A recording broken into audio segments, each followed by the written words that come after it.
membiasakan mulai merokok dengan disertai kopi atau teh.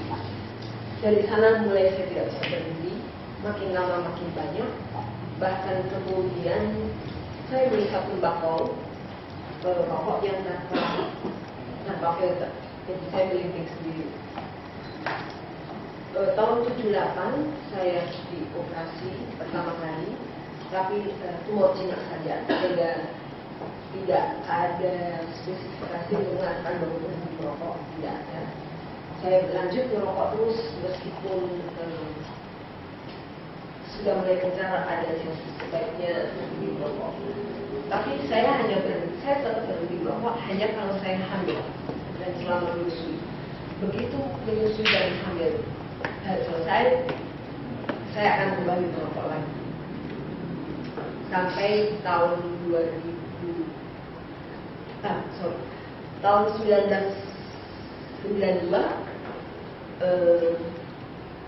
saya juga operasi tiroid, ada pembengkakan di tiroid saya, tapi dikatakan itu jinak sehingga tidak apa-apa, hanya besar. Tahun 2007 itu, sebelum tahun 2007 saya mulai merasakan kenikmatan yang luar biasa yang selama ini belum pernah saya rasakan. Ada rasa sensual tiba-tiba yang menerobos masuk dalam susu kiri saya setiap saya merokok. Saya agak malu, tapi saya merasakan kenikmatan, dan kenikmatannya itu khusus, ya, seperti masuk.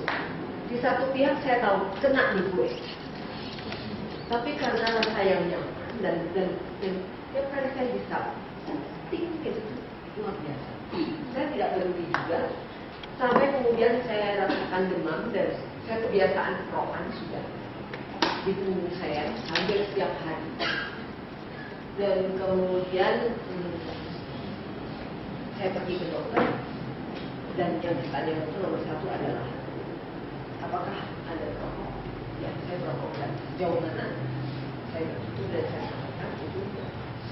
Dokter saya mengatakan, oke, bulan ini saya operasi Anda, kita akan lakukan terus pemeriksaan, tapi tidak akan ada gunanya kalau tidak berhenti merokok. Jadi mulai tahun 2007 saya berhenti merokok.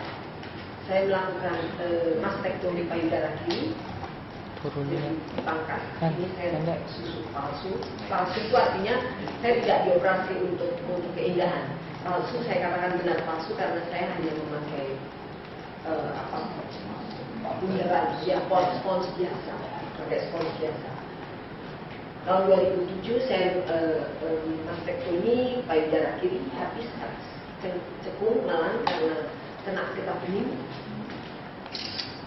Saya lakukan kemoterapi 16 kali, kemudian radiasi 25 kali, betul-betul tiap hari. Itu selesai tahun 2009. Tahun 2010 kembali saya operasi untuk tiroid karena ada pembengkakan kembali yang besar dan menempel pada dinding. Oleh dokter saya dianjurkan untuk diangkat saja karena kita tidak tahu apakah itu nanti bisa berubah karakter atau tidak. Dan ketika saya tanya apa sebabnya sebenarnya, dia katakan itu kemungkinan besar itu bisa dipastikan karena saya smoker. Jadi dia yang diserang adalah dinding.